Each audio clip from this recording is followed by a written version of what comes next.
Ann Squires Ferguson is the owner and CEO of Western Design and Build, a premier commercial design and construction firm renowned for its innovative and sustainable approach. Holding dual degrees in electro-mechanical engineering and interior design, Ann showcases both creative and technical expertise. She currently serves on the board of directors for the Greater Victoria Chamber of Commerce and was the chair of the Vancouver Island Society of Interior Designers.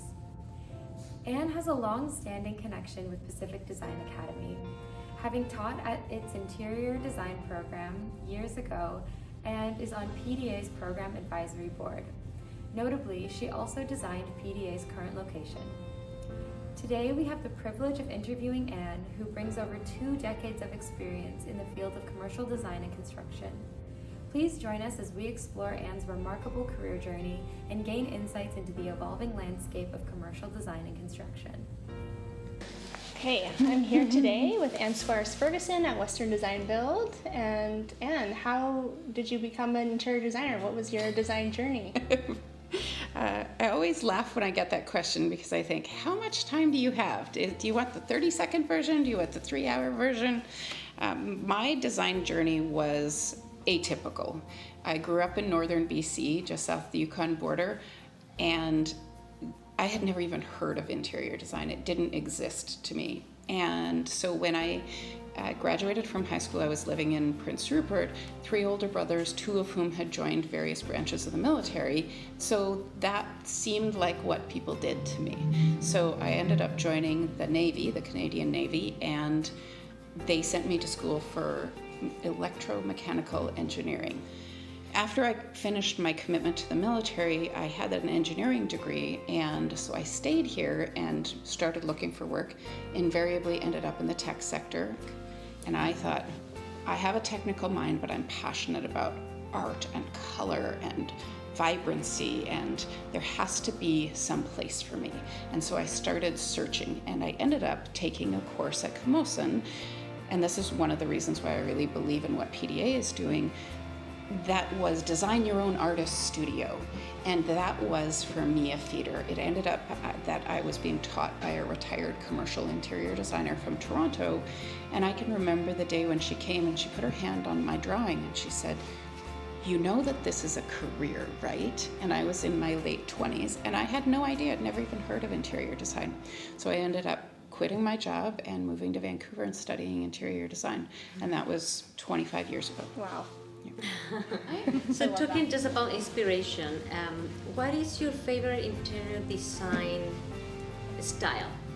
Oh. And and which one represents you the best? I'm so glad you asked. I would say everything and nothing. So the reason that I say that, interior designers, in my opinion, and what has worked for my practice, and I will say we have a very unusual practice. It is absolutely not about my style. It couldn't matter less what I like. And I like many, many things.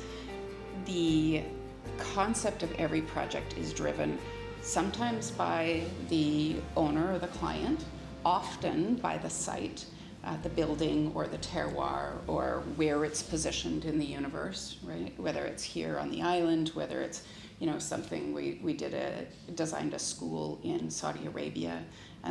So some of our projects are very foreign to us and very immersed in that place. Yeah. Thanks. Not the answer that you expected, maybe. No, but it's good to think about that. I like it.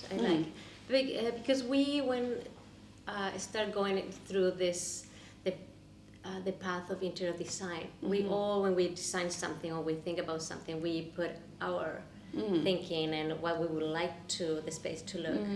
And I think it's very important to have the client. But as a student, you don't really have that yet. No. So your client is ourselves.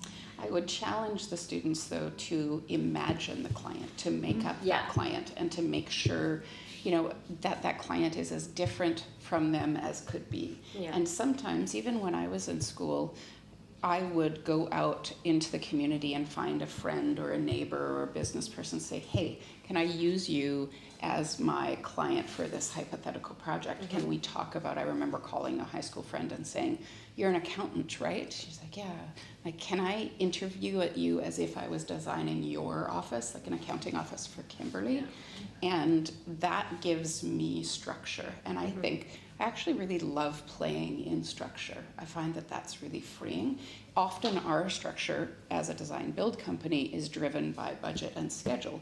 And, you know, even looking at the wall behind me, every one of these finishes has a budget and a schedule tag on it.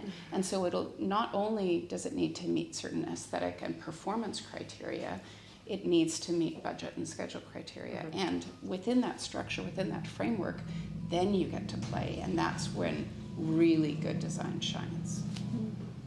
Okay.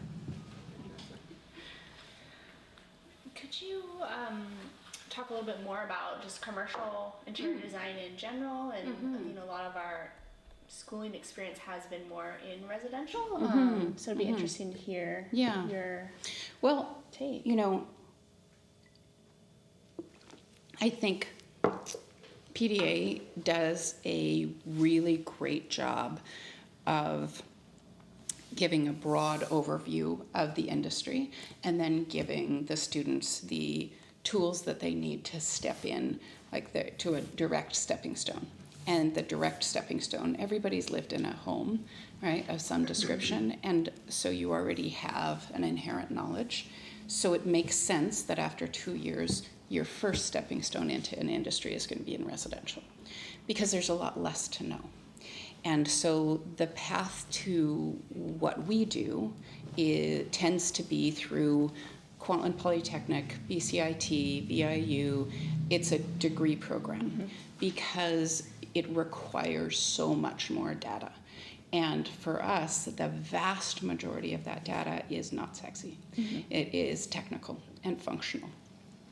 And the work that we do with the scale of projects with, you know, multi-million dollar builds for commercial clients, we have to carry a pretty intense insurance, right?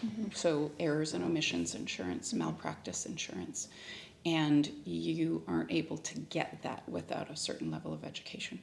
So the commercial work that we do for the BC government, for BC Transit, for Work BC, for UVic, for, right, all of those require that insurance to be in place before, and so we have to offer proof of insurance as we move forward.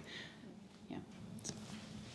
So when you are on those projects, what is the part that excites you the most? It's like, I can't wait to get to this point. I love the flow of a project. I really love the cycle of it. And because, you know, after 20 plus years, you've been through the cycle. You know, we always say to the client, it's a sine wave. And we start here and we're always just at zero. We don't know each other, and we get to know each other, and they tell me about themselves, and I tell, and I listen to them and I reflect them back. And as we move through that creative process and we get to the apex of that creativity, that's the high point, is so exciting. And then we start pricing it. And then, right? And then it goes down, and as we're passing through zero, that's when we start building it. And so if you thought it was stressful when we were pricing it, it's going to get way worse, because construction is messy and unpredictable. And so, like, we're down at the bottom, and right when we're sending the biggest invoices and there's the most stress and it looks the least done, that's right at the down there, like it rocks back and forth sometimes a little while. And then it starts to get, you know, we're within 2 or 3 weeks of occupancy, and they get licensed, and it's starting to come together.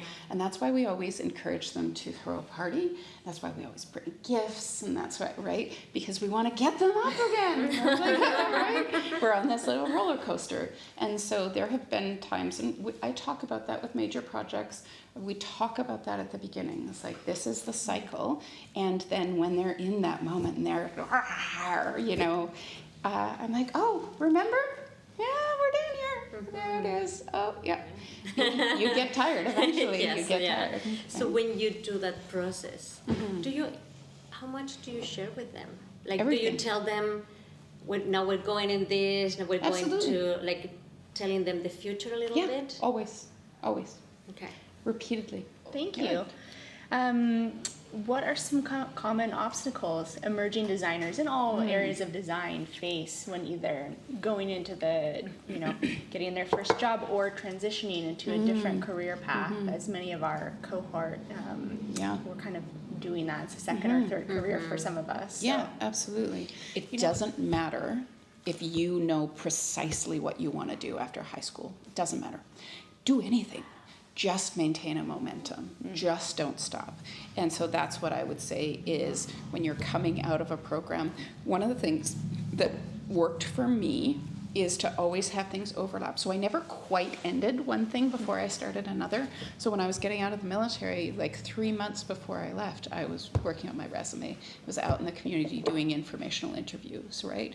And I actually continued to work at my engineering job until my 3rd year of interior design. So every summer and every Christmas, I would go back and put in a month or, over the summer, I'd get a few months in, helped with finances, obviously, but mostly it just bridged that gap for me.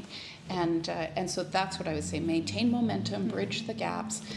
Also, like we just had one of the PDA students, spectacular young woman, Kate Stevenson, in here, and she was really a delight. She was in here on her work term, her internship. And why did she get the internship? Well, because she walked up to me at an event where I was speaking and just talked to me. Hi, my name's Kate. I'm from Winnipeg. And was just so present. I'm sure she felt intimidated. I'm sure but she just put herself out there.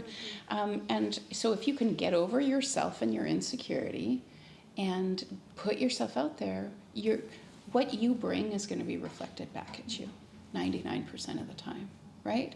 I also tell students, ask a small yes. Like, don't come up to somebody and ask them for a job, right? I don't know, I can't give you that, right? But the thing that I would ask for when I was, making that transition, I would say, hey, can I buy you a coffee? Can I buy you a coffee? Can I come into your studio for 15 minutes? Because that's an easy. That's a very good advice. Yeah. Not to look for one thing or the other, but more like as a whole, as a person. Absolutely. Because we touch so many different aspects, right?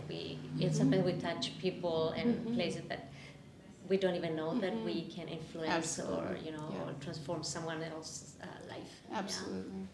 What I would say is I see a lot of people who work in creative professions, whether that's interior design, graphic design, architecture, where we use our creativity for others and we stop using it for our own pleasure, right?